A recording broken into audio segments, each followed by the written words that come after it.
Thinking Aloud.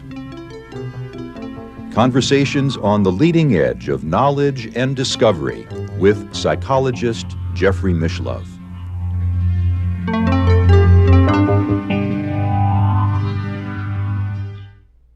Hello and welcome. I'm Jeffrey Mishlove. Today we are going to explore the concept of spiritual entities. Do they exist? Are they useful? Is it helpful to even think about spiritual entities? With me is Professor Jorge Ferrer, who is a core faculty member in the Department of East-West Psychology at the California Institute of Integral Studies. He is also the author of several books, including Revisioning Transpersonal Theory, a participatory vision of human spirituality. And he is a co-editor of an anthology called The Participatory Turn, Spirituality, Mysticism, and Religious Studies. And his most recent book is called Participation and the Mystery, Transpersonal Essays in Psychology, Education, and Religion.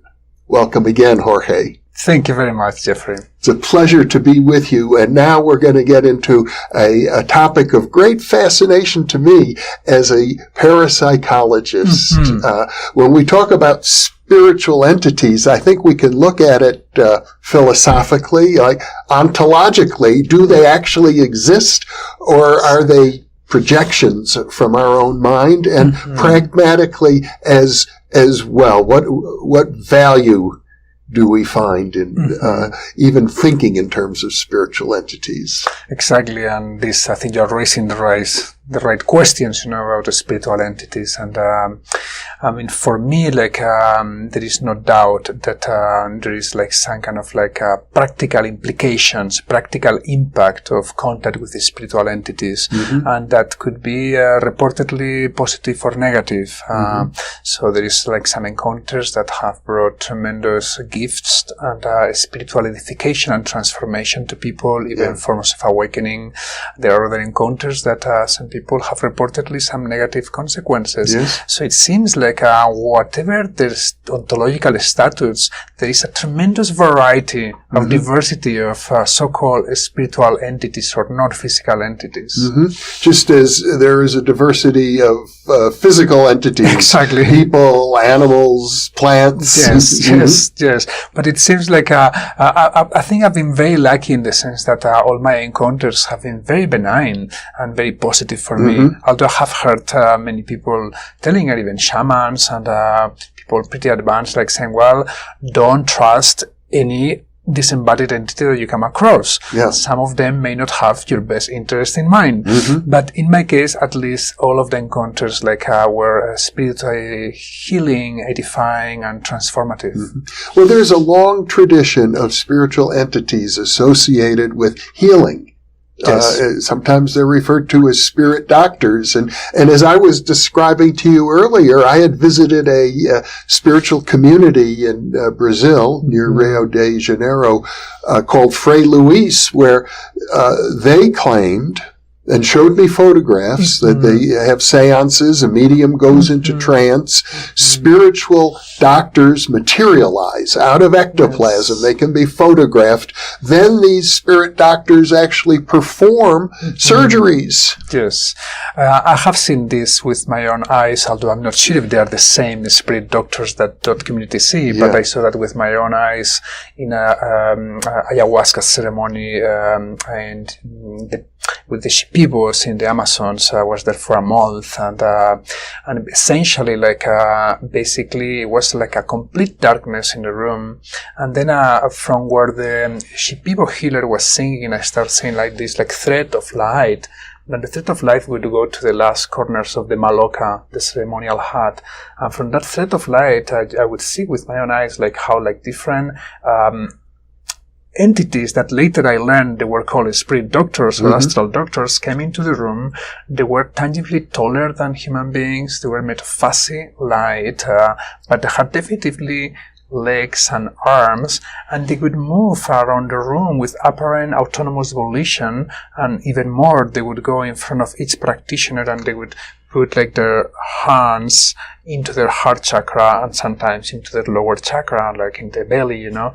And I would see this going on, and when my turn arrived, I was kind of like, immediately I felt like a sense of like their benevolence, and I felt a sense of like I can fully trust, because they're here to heal.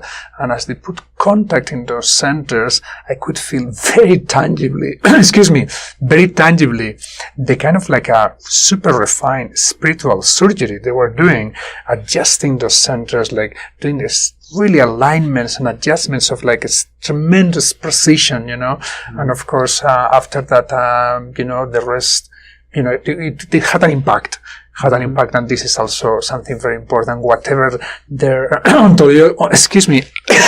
ontological status we can attribute to those entities, the fact that they can have such a healing impact on human beings, that in itself is fascinating. Back in the early 70s, there was a book, Arrigo, the Surgeon with the Rusty Knife, about a different Brazilian medium who had spirit doctors, well documented. By the medical community, by Dr. Andrea Puharich at the time, who was a professor of surgery at New York University. But now let me ask you this about your experience. You were in a special location called a Maloka. Yes. And there were other people with you. Yes. Including shamans. Yes. And including other observers. Correct. And were you the only one who witnessed this? Well, this is exactly, you know, what was my question, like that night and the morning after, because I'm a researcher as well as I was a participant, that I'm a researcher and I'm very interested in these things. So in the morning, I went to the main shaman who was leading the ceremony, and I shared some of my experience, and I asked, like, is this something that you see, that you saw last night? And then, like, very naturally, he looked at me, nodding his head. Oh yeah, the astral doctors were here last night. They don't always come. He said, they don't always come, but sometimes they do come, and last night was one of those nights that they were here. I checked with other participants that day, and no other people saw them, right? Just you and the shaman. Yes, in that particular case. Yeah. But I did experience other occasions with a different medicine called Huachuma San Pedro, that is very close to my heart. I work with this medicine, of course, only in countries in which it's legal. But with this medicine, like, I had several experiences of me, the shaman, and other participants, like being able to intersubjectively agree and see not only different auras, energies, energy vortexes, energy movements, but also spiritual entities, disembodied entities. And some of those participants were completely naive. There was like this young lady who was her first time drinking San Pedro, and at some point in the ceremony, I was looking in the corner, and I was looking this indigenous guy, like in cuclillas, like sitting, like, and it looked like was smoking a cigarette, and I was like, what is that? And it was like, it was not an embodied indigenous person there.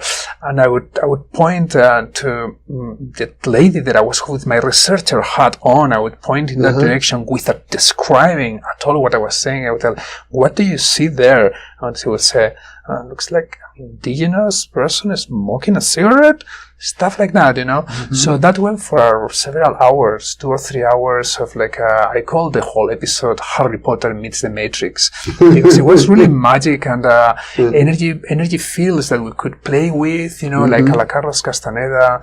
I've seen my teacher got a ball of energy, throw it, and someone else catching it, you know. So basically, San Pedro, it seems, as well as other medicines, it can open the eye what it looks like is the energetic dimension of reality, that it seems from that perspective that it's always around us, but our normal eye has not been evolutionarily adapted to see in normal circumstances, because it needs to see what happens for survival, right? It needs to see the dangers of the prey, you know, and so forth, you know.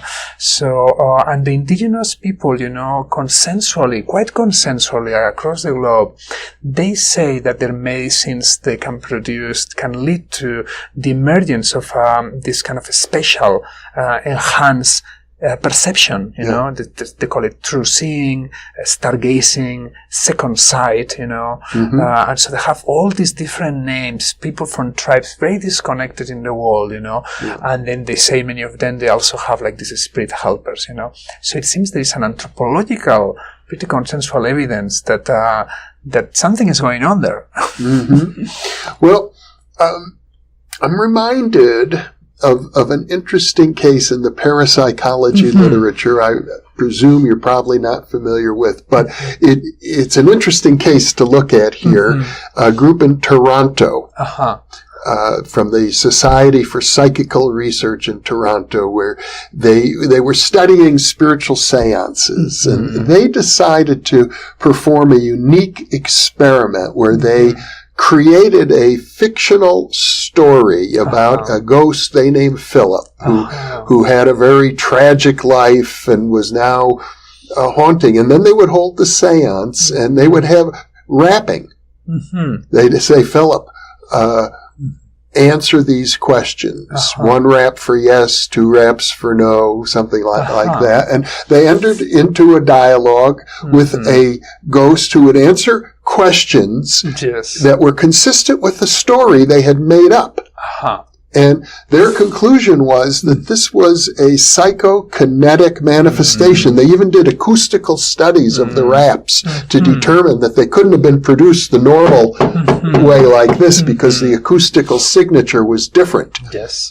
So it does suggest that we actually have the power to produce what would appear to be spiritual entities by our own consciousness. Yes, that could be the case, but what struck me as a potential counter-argument to that, you know, my sense is that everything can happen, that there may be some spiritual entities that are somehow co-created with human consciousness or created.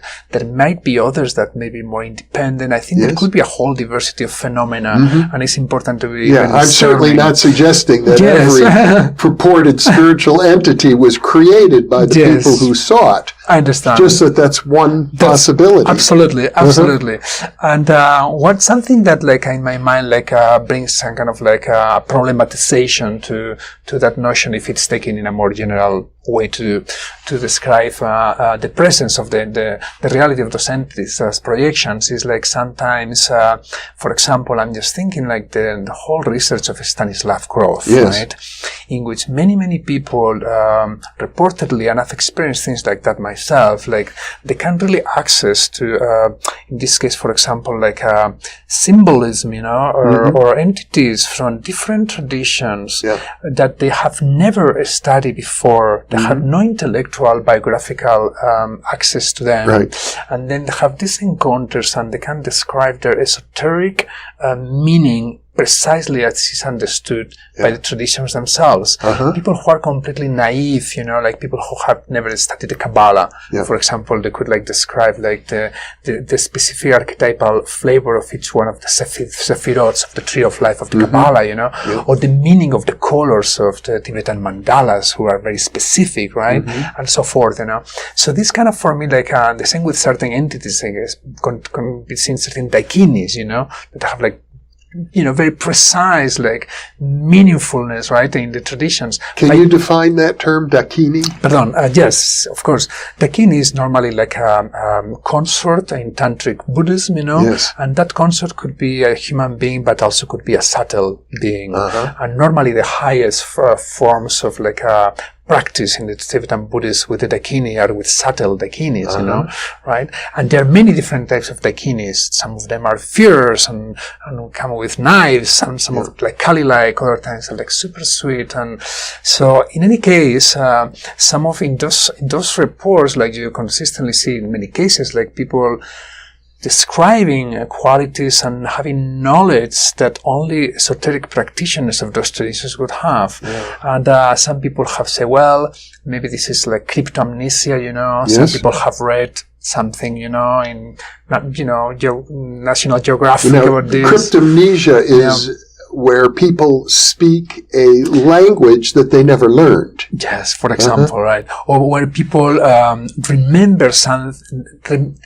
say something that they have forgotten, but at some point they were exposed to. Oh, okay. So, for example, in this particular case, like maybe someone read an article in National Geographic about Tibetan Buddhism when 30 years ago, and he totally forgot. Oh, okay, that's cryptomnesia. Yes. Okay, yeah. No, I was thinking of xenoglossy. Yes, that's speaking the language you haven't learned. Exactly. Right.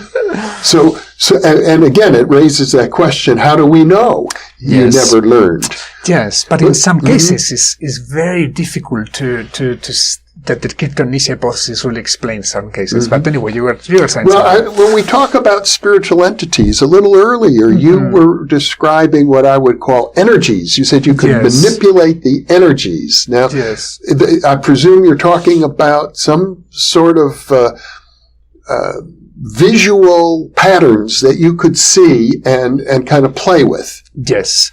Basically, what one's experience with Wachuma, for example, is like as if it's amazing. It's retraining physiologically your eye to unfocus its sight on objects and gets focused on the space between objects where normally we don't see anything. Yeah. From here is where you want to kind of start seeing like what you start feeling like a spider webs of energy that suddenly start kind of like becoming more and more colorful and visible and tangible, and you can even interact with other practitioners with those spider webs, you know. So it's like a kind of like a intersubjective kind of like interaction with those energies, you know, to the extent that, as I mentioned before, there has, I think, cases of saying in which my teacher did a ball of energy, throwing it, and someone catching it.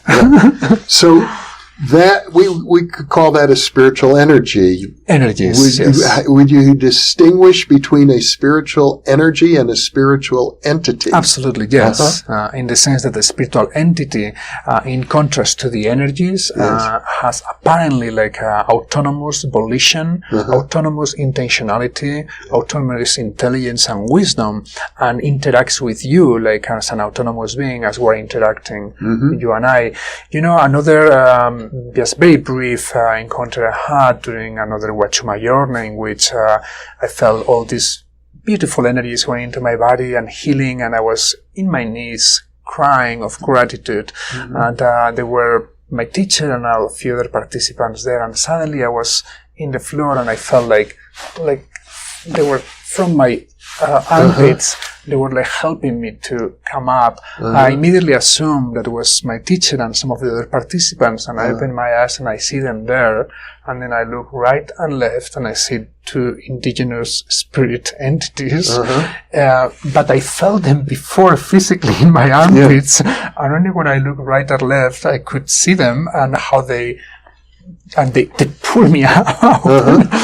So I don't know. I've had many of these encounters, and like you, like I always, I'm trained in science and trained in critical thinking. I try to look for different explanations, and I'm open to different ontological explanations. I think that some of these entities might be autonomous. Some of them may be like somehow co-created with human consciousness. I mean, sometimes I ask my students, did Dakinis exist as an autonomous entities before Buddhists walked the world?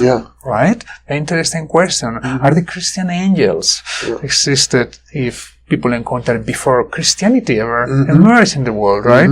And I think that are very legitimate questions, and we have different answers to that, right? Depending on how we understand religion and our relationship to it. We talked in a previous conversation about animism, which many people say that's the oldest religious belief, and it's found amongst indigenous peoples today everywhere. Everywhere indigenous people exist. And the idea is that everything is alive. That spiritual entities, spiritual energies permeate everything. Exactly. That there is an interiority, you know, to the earth, to the plants, to the rocks, to the mountains. So, and there are many names for them. Sometimes they're elementals. Sometimes you might say they are diamonds, or some people would call them demons and angels and deceased ancestors. Yes. And then I think fascinatingly, like in many indigenous cultures and shamanic cultures and also Chinese subcultures, there is like some people who reported having spiritual marriages, even with those entities, that they last all their lives. And sometimes they have to discuss with their embodied wives or husbands, how to negotiate those two relationships. And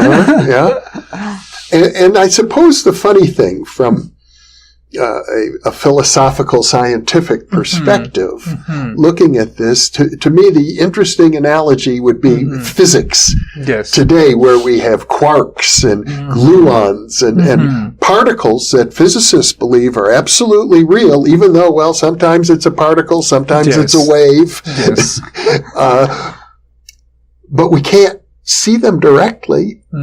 We only understand their existence indirectly through, I think, paths that they make in a cloud chamber or a bubble chamber or a particle accelerator where we see the tracks, the particle. We never have seen some of these particles directly, although I do believe that you can now photograph atoms. That's what they say. So, it's understandable that science is willing to acknowledge the ontological reality of physical entities that are invisible, cannot be observed directly. In fact, Heisenberg's uncertainty principle suggests that if we try to observe them, we change them. Yes. For me, there is like two avenues, to further research these phenomena that I think can place us, those of us who are interested in this phenomena, in a better platform to talk with scientists, And one is the one we already touched upon here, is about like to search for intersubjective agreement, between more than one person, because it's very easy to dismiss any encounter with entities that people have with their eyes closed, having taken ayahuasca. Well, that's a brain hallucination. But when it's not just one or even two, but 3 or 4 people that with their eyes open are seeing the same energetic subtle phenomena that science says do not exist. Pause. We need, I think there is like a pause there, or at least a beginning of a different conversation. And then the other area as well was about, like documenting actually in video certain of these phenomena. For example, in one of my last San Pedro ceremonies, I think I shared this with you, I experienced for first time in my life what it looked like a telekinetic telekinesis. So it was like this prism hanging in, and they had like 4 witnesses, and then I was seeing this aura around this prism very strongly, very clear, very beautiful, all these colors, and the prism was like hanging out on a thread of some sort.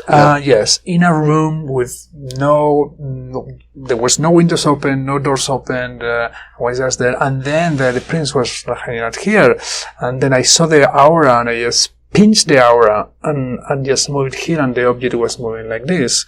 I pinched the aura from here, and like a distance was like this, and then the several people who were sitting on the floor, they were like saying, "Holy shit, it's moving!" So it was like something that not only I was saying, but that they were saying as well. Of course, the question is like, if we had a camera as we had here there, would have been filmed that or not? And that's a question I want to explore in next ceremonies more intentionally, like having cameras there and like going there and explore this more intentionally, because I'm fascinated by that. It could be fascinating. I think it would be interesting. And as a parapsychologist, I know as soon as you come up with something like that, the critics will say, "Oh, you can easily fake that sort of thing." I know, but there is I understand where you're coming from. But that aside, that's right. I mean, that's one thing. One thing to try to film this as a document to show to scientists and tell them this is real. That's one dimension. But the other dimension is just for me and for the people are like to really know what's going for on. People who trust that it's not being faked. Yeah, well, was this right, like a collective vision that we had, but actually a camera didn't capture the object moving or not, or the camera captured the object moving, and I bet my gosh that was the latter. Well, as a parapsychologist, the issue of exploring spiritual entities, which was a big issue back in the 19th century, because it was the heyday of the spiritualist movement. That's and right. You had enormous enthusiasm and interest in the general public. There were seances in parlors, hundreds, thousands, throughout Europe, South America, North America, and of course, a great deal of fakery. But of course, that aside, you had many important scholars, scientific and philosophical leaders of their time investigating the phenomenon. And they ended up, I would say, dividing into camps. Many of them became out-and-out spiritualists. But many of them determined for themselves that the phenomenon that they observed were real. Things that you mentioned, for example, cryptomnesia, even xenoglossy, mediums reporting information they could not have known by normal means. But then the question is, was it mediated by a spirit, or was it the extrasensory perception of the medium or other people in the room? Same thing with if a spirit manifests and physically, ectoplasm, is that an actual spiritual entity, or is it an example of psychokinesis from a living person? No, it's a great question. It's probably a question that would be very, very hard to answer, right? Yes. Even if we take seriously, as I mentioned before, that there is an intersubjective agreement, still that question can be raised, right? Yes. I was sharing with you before also that other encounter I had about like what it looked like a sage from China. Yes. And then he would appear in front of me with this little bag, and then he was giving me gifts, and out of each gift he would give me, it would be like a complete, like a energetic transmission, like extremely strong, right? And how to understand those things in this model that you're explaining, like I'm sure it can that be as well, right? Well, the problem is we don't know the outer limit of normal psychic functioning from a talented human being. That's right. On the other hand, it strikes me that if you look today at what's going on in string theory and physics, they're talking about a universe that we live in, not of 3 dimensions of space, but of 11. Exactly.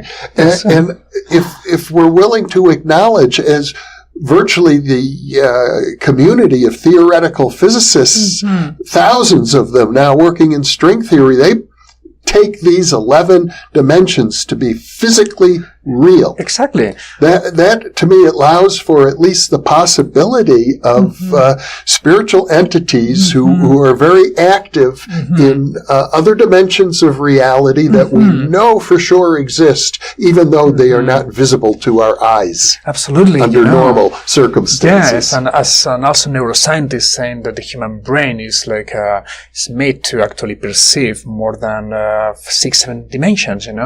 Like and that fits also with this kind of string theories idea, or that there are other dimensions, So I've been kind of like holding as a hypothesis, because you cannot be very fine about any of these things, that the possibility that we might actually indeed live in a multidimensional cosmos, multidimensional cosmos, and that and the physical universe doesn't exhaust the possibilities of the real, That's what we have been evolutionarily adapted to see in order for us to survive, This is what our science apparatus can catch, But I think it's a tremendous, it takes tremendous hubris also to say, well, because that's the only thing we can see with this evolutionary adaptation and our scientific technology, nothing else exists, So I think we should remain open to all those possibilities. At the same time, we need to be in a healthy way skeptics, I think, as we both of us are, and to really try to find more and more ways, to shed light on those phenomena and the nature of those entities, My sense, the more entities have encounters, that they might be of different types. The traditions talk about different types, like ascended masters. Maybe are there these entities somehow connected with post-mortem scenarios? Yes. That's a big question, right? Yeah. And many traditions seem to believe that way, that when you die, you don't disappear in nothingness, but many people or all go to different subtle realms or Buddha lands or heavens, and maybe that's what those subtle realms are, or maybe those subtle realms are kind of coexisting with this physical realm from the very beginning. Some people are saying today that the universe is not only expanding outward, it's expanding inward. Maybe it is like a notion of like that the expansion of the Big Bang is not just outward in the space, but inward in depths of consciousness, right? So who knows? Well, back, I think 100 years ago or more, there was an interesting book called Flatland. Oh, yes. Written by Edward Abbott, or Edwin Abbott. And in this book, he's saying, what if we lived in a two-dimensional world, like on a piece of paper? Right. And we're interacting with three-dimensional entities, such as ourselves. They can put their finger here, lift it up, put it there, and it would appear that something appeared here and disappeared and then appeared there.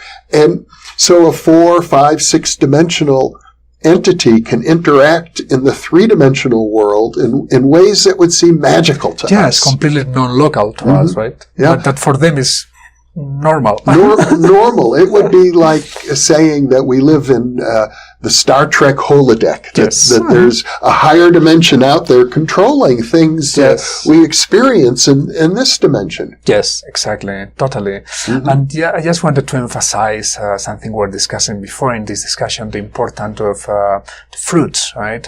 My spiritual pragmatist speaking again, right? Regardless the ontological status of these entities, regardless if they are projections of the mind or somehow manifestations of our collective psychic powers or independent entities or co-created entities or all the possibilities, if those encounters do bring us like benefits and healing, I mean, that in itself is fascinating and significant and important and something worth to research. Well, I think there's plenty of evidence on the healing end of things. Many books have been written about the phenomenon of spirit doctors and shamanism and presumably miraculous healings. But there's also, as a criminologist, I am well aware of people like the Son of Sam and others who claim that they hear voices telling them to commit murders. And I know I met many years ago a psychologist named Wilson Van Dusen. He was the chief psychologist at Napa State Hospital in California. He wrote a book called The Presence of Spirits in the World of Madness. And he took these voices that the psychotic hospitalized patients were hearing, and he based on the theories of the Swedish mystic Emanuel Swedenborg, who wrote extensively about spiritual entities and was a scientist himself, a very great scientist in his own day, although it was 18th century. He believed that the problem that these schizophrenic and psychotic patients were experiencing is that they were being plagued by negative entities, and he noticed that they also had positive entities who were working with them to try to help them to deal with the negative entities. Who knows, right? I mean, I want witness someone I knew very closely, like going through kind of a psychotic break, was someone who was diagnosed with a borderline personality disorder, and it really looked to me like a demonic possession. I mean, I felt like, wow, this is what in medieval times it was like demonic possession, the personality change, the poison that comes to the mouth, the self-abuse, the threats, the whole thing, Stanislav Grof also has some reports of his work with very ill people in psychiatric institutes in Maryland, in which, they were giving them LSD, and they were sending to him like people who they have tried everything, right? Yeah. And I said, well, no drug, LSD, let's see, And he reports sometimes like encounters like exactly like sometimes from a person who had been spoken for years, like was like one of those kind of type of schizophrenia, that they're completely like a catatonic, Yes. Suddenly like a very articulated voice came through and look him in his eyes, like completely rational, and say, don't take him away from me. I mean, stuff like that. Yes. I mean, what to make of this stuff, right?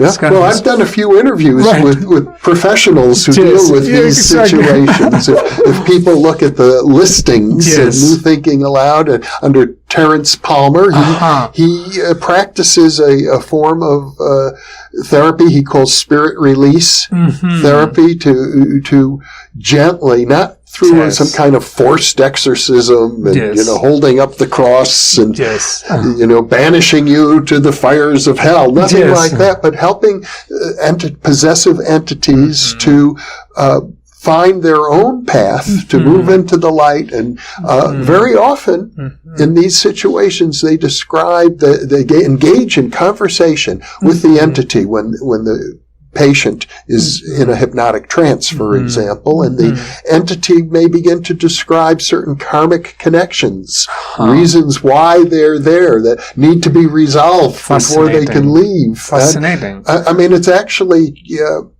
quite a big field. There are many practitioners and books out about these forms of therapy. I think this is maybe one of the, perhaps I will be seeing in the future as one of the blind spots of not only contemporary psychotherapy in general, but for example of the new psychedelic renaissance, right? That we're living now, that they are finding like, oh yeah, we have all these substances and that they seems to be healing people and stuff.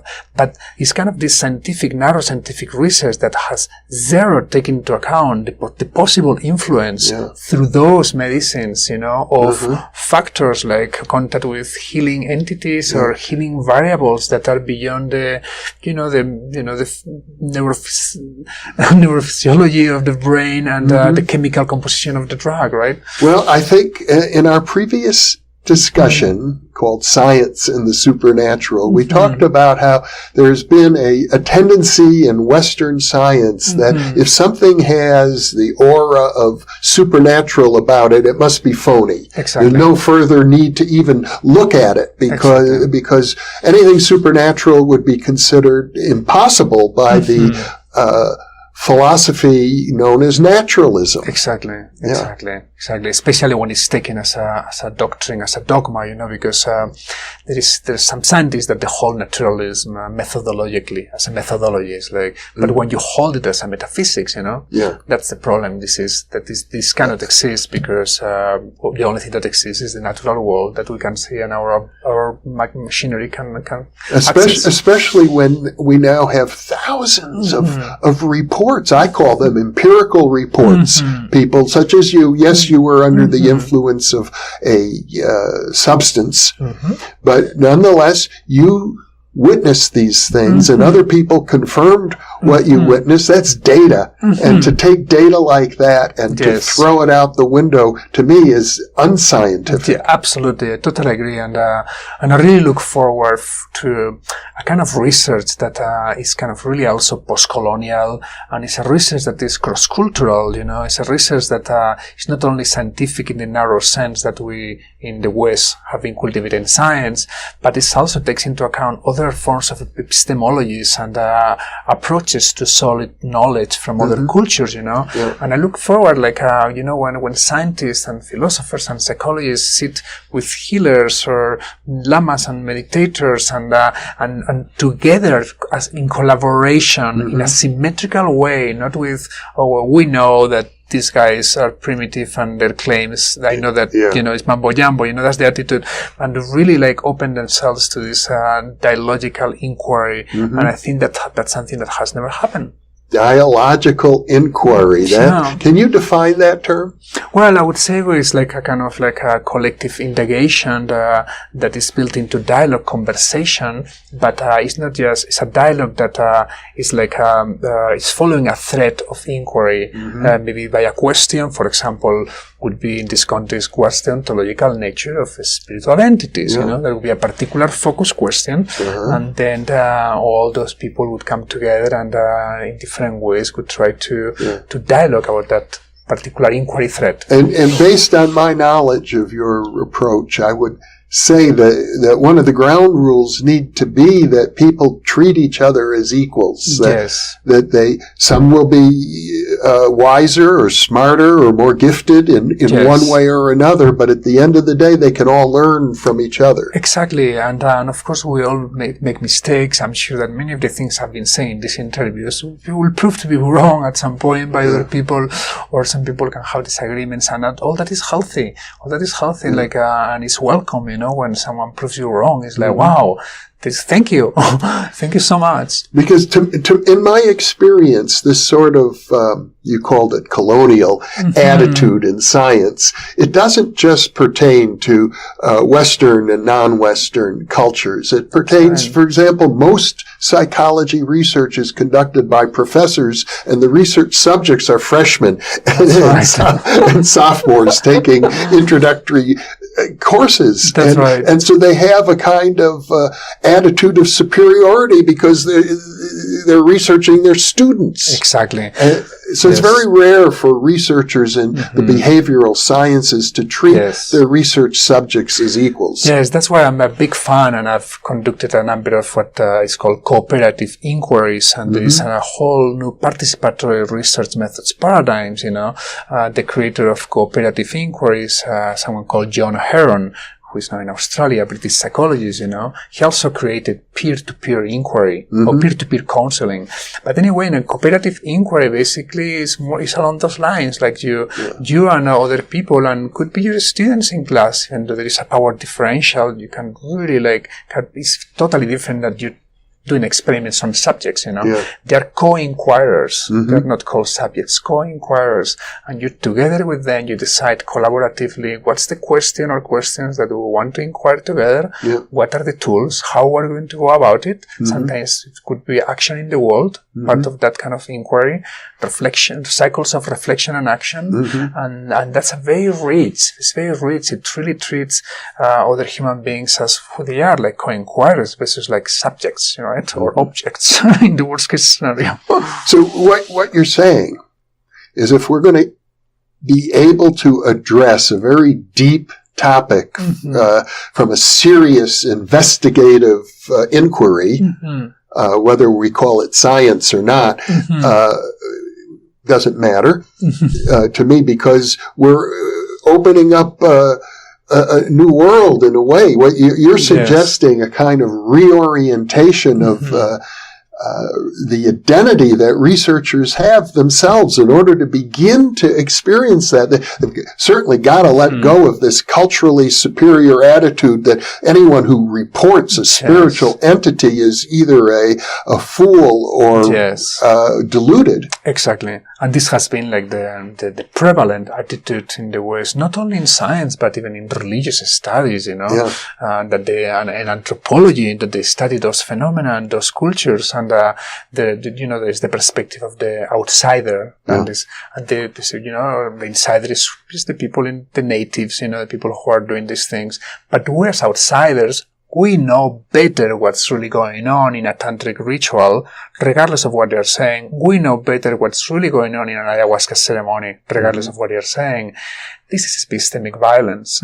This is epistemic colonialism. This is this is very problematic attitude. And I think that more and more anthropologists and researchers are starting to change. There is like a sea of change in contemporary academia in that regard, and postcolonial, decolonial scholarship has helped a lot, but there's still a long way to go.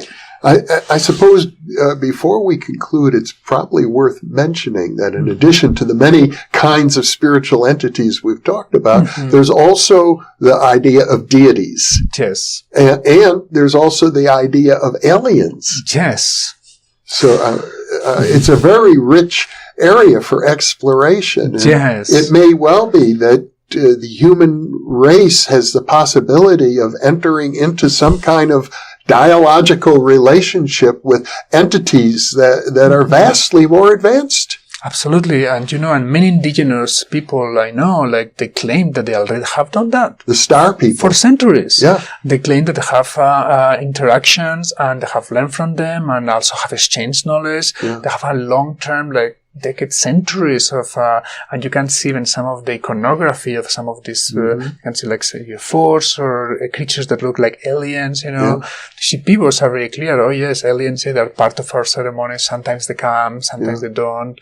So this is happening, reportedly happening, and are we bold and receptive and humble enough to open ourselves to those possibilities, while keeping, the powers of our critical minds, and I think that's what we need, like a rare blend of humility and openness and critical discernment.